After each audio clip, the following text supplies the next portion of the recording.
नमस्कार दोस्तों, आज हम आपके लिए लेकर आए हैं गौतम बुद्ध की 7 अनमोल कहानियाँ जो सदियों पुरानी है पर आज भी उतनी ही प्रासंगिक है।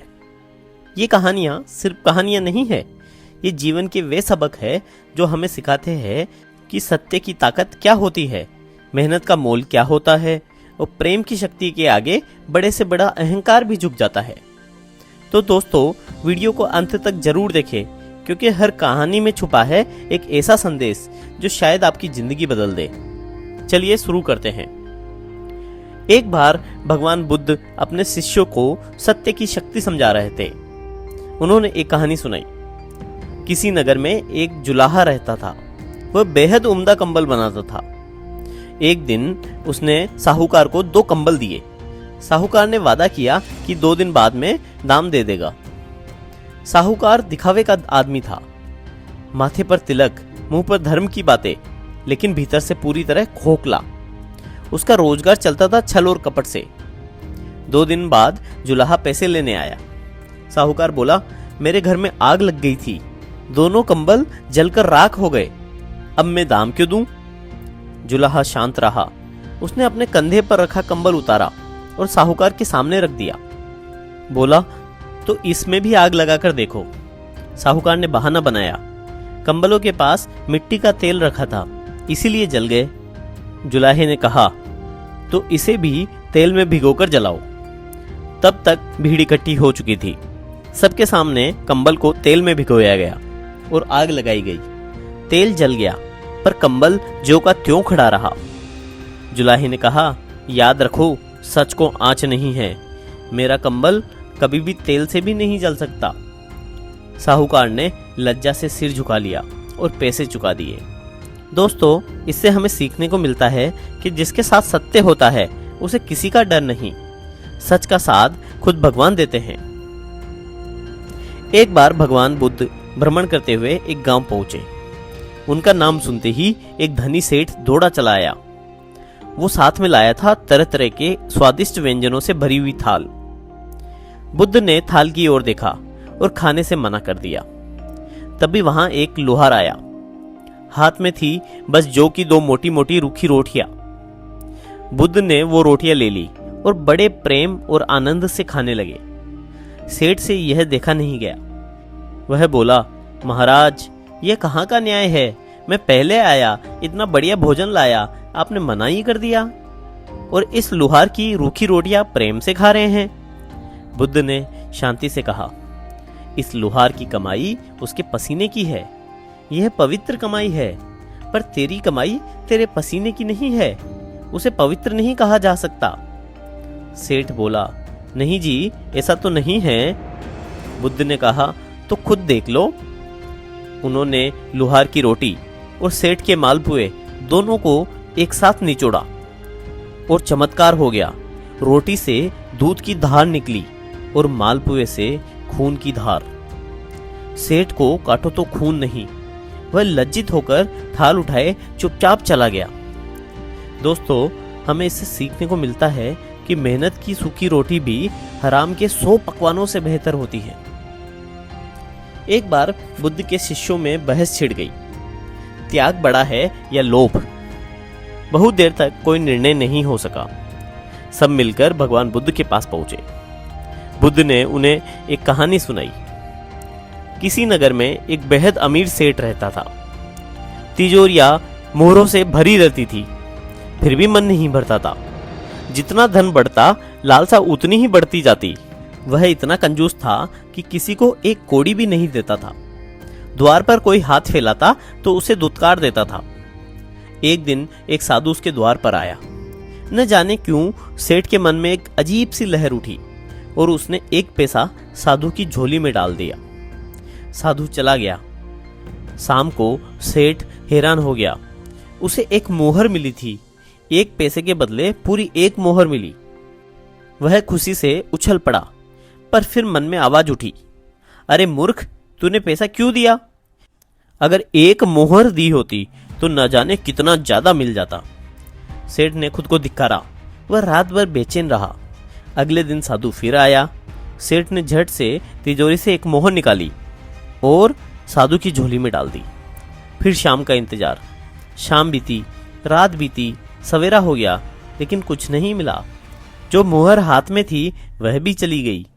तभी आकाशवाणी हुई, सेठ याद रख, त्याग फलता है और लोभ छलता है।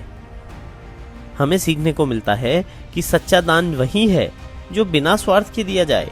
लालच में दिया हुआ दान दान नहीं है, सौदा है। एक दिन एक शिष्य बुद्ध के पास आया, प्रणाम करके बोला, हे भगवान, मैं देश में भ्रमण करना चाहता हूँ, बस आपका आशीर्वाद मिल जाए। बुद्ध ने कहा, देश में अच्छे और बुरे दोनों प्रकार के लोग मिलेंगे। यदि कोई तुम्हारी निंदा करे, गालियां दे, तो तुम्हें कैसा लगेगा? शिष्य बोला, मैं उन्हें भला ही मानूंगा, उन्होंने मुझ पर धूल तो नहीं फेंकी। और यदि धूल भी फेंकी और थप्पड़ भी मारा तो? तब भी मैं भला ही समझूंगा। थप्पड़ मारा है, डंडा तो नहीं मारा। और यदि डंडा भी मार दे तो भी मैं बुरा नहीं मानूंगा, कम से कम कोई हथियार से तो नहीं मारा।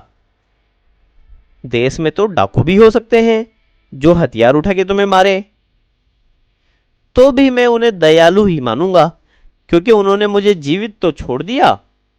और यदि वो तुम्हें मार दे तो? शिष्य ने शांत भाव से कहा, तब भी मैं उनका उपकार मानूंगा। यह संसार दुखों का घर है भगवान, आत्महत्या महापाप है, और यदि कोई इस कष्ट से मुझे मुक्त कर रहा है तो वो तो भला ही होगा। बुद्ध प्रसन्न हो उठे, बोले, सच्चा साधु वही है जो किसी भी परिस्थिति में किसी को बुरा नहीं माने, जो दूसरों की बुराई नहीं देखे, सबको अच्छा ही समझे। वही सच्चा साधु है। जाओ, देश में खूब भ्रमण करो। एक दिन भगवान बुद्ध अकेले भ्रमण कर रहे थे। रास्ते में एक व्यक्ति मिला। उसके चेहरे पे बहुत उदासी थी, उसके कंधे झुके हुए थे। बुद्ध ने पूछा, क्यों भाई, क्या बात है? वह बोला, मैं बहुत गरीब हूं, मेरे पास कुछ भी नहीं है। बुद्ध ने कहा, कुछ भी नहीं? मुझे तो नहीं लगता। नहीं नहीं, सच कह रहा हूं, मेरे पास कुछ भी नहीं है। बुद्ध बोले, अच्छा एक काम करो, एक कान काट कर दे दो, बदले में 1000 सिक्के दूंगा। नहीं, कान तो नहीं दे सकता। तो एक आंख दे दो, 5000 सिक्के मिलेंगे। नहीं नहीं, ये नहीं हो सकता, मैं अपनी आंख नहीं दे सकता। अच्छा फिर एक हाथ ही दे दो, मैं तुम्हें 10,000 सिक्के दूंगा। नहीं भगवान, ये भी नहीं दे सकता। बुद्ध मुस्कुराए और बोले, फिर तुम कैसे कहते हो कि तुम्हारे पास कुछ भी नहीं है? तुम्हारे 2 कान 2000 से ज्यादा के हैं, 2 आंखें 10,000 से ज्यादा की है, 2 हाथ 20,000 से ज्यादा के हैं, और पूरा शरीर तो अनमोल है। वह व्यक्ति चुप हो गया। बुद्ध ने कहा, जिसके पास अच्छी बातें सुनने के लिए कान हो, सुंदर दृश्य देखने के लिए आंखें हो, नेक काम करने के लिए हाथ हो, उससे बड़ा धनी इस संसार में और कौन हो सकता है? दोस्तों, भगवान बुद्ध कहते हैं, असली दौलत वह नहीं जो तिजोरी में बंद हो, असली दौलत वह है जो हमारे भीतर है।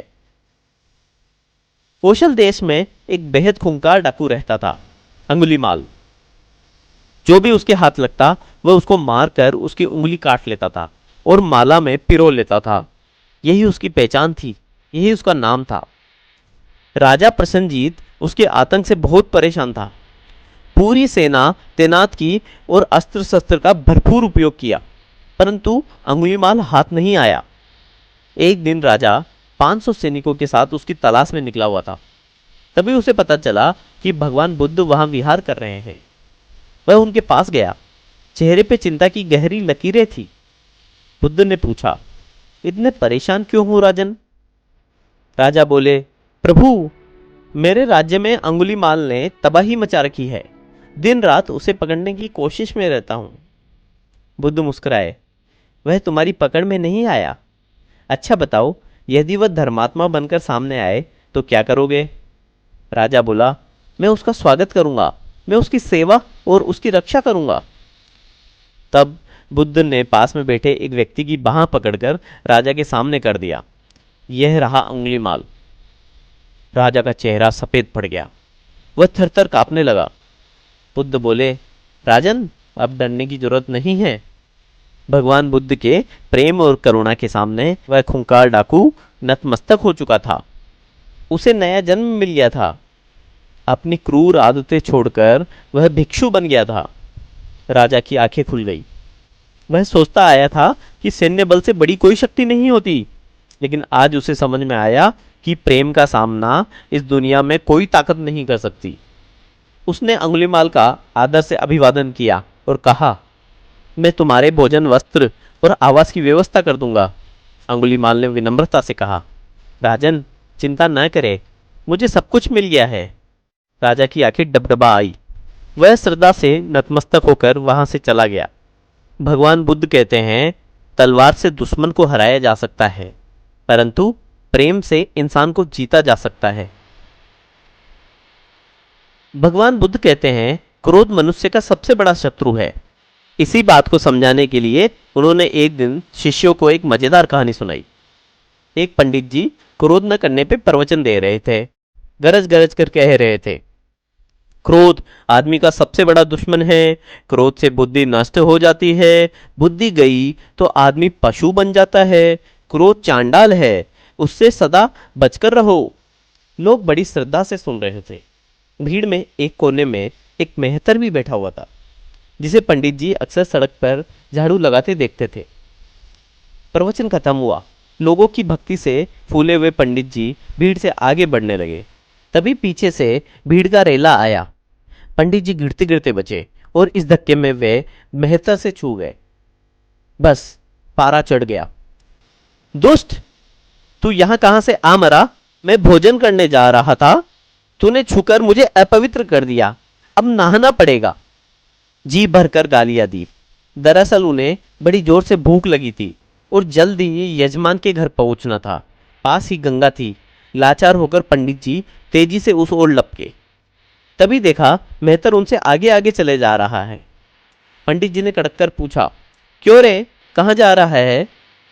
मेहतर ने सीधे मुंह जवाब दिया, नदी में नहाने। अभी आपने ही तो कहा था कि क्रोध चांडाल होता है। वह चांडाल मुझसे छू गया, इसलिए मुझे भी नहाना पड़ेगा। पंडित जी को सांप सूंघ गया। एक शब्द भी नहीं निकला, बस मेहतर का मुंह ताकते रह गए। कहानी सुनकर शिष्य अपनी हंसी नहीं रोक पाए और सभी खिलखिलाकर हंस पड़े। भगवान बुद्ध कहते हैं, दूसरों को उपदेश देना आसान है, असली परीक्षा तब होती है जब हम खुद उस उपदेश पर चलें। तो दोस्तों, ये थी गौतम बुद्ध की 7 अनमोल कहानियां। इन कहानियों में छुपे संदेश बहुत सरल है, पर इन्हें जीवन में उतारना ही सबसे बड़ी साधना है।